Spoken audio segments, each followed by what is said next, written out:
I mean, if people remember back to the 70s, they were playing in stadiums as bigger, and they had the top players, similar to what they had now. So I think the key for success of team tennis is to have its own time slot. I think that's always been the most difficult thing for Billie Jean's, that it's gone on, say, right after Wimbledon with a bunch of other tournaments being played, or at times of the year.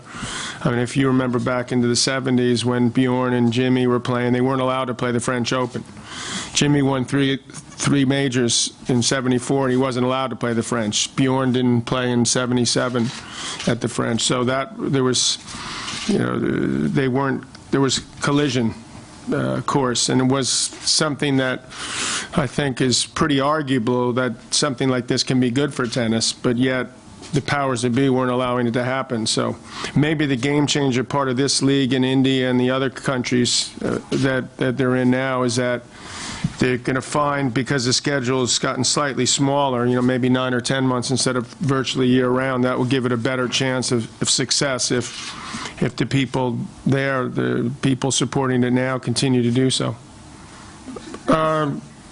I could definitely, I think there's certain situations where obviously a lot of the ex-champions have done incredible jobs. I mean, you can go down the list. I mean, if you look at the top players, half of the top 10 are with former tennis greats. And if you got the right situation where, I mean, I wouldn't want to do it full time, and Andy will answer for himself, but he's pretty recently removed from the game.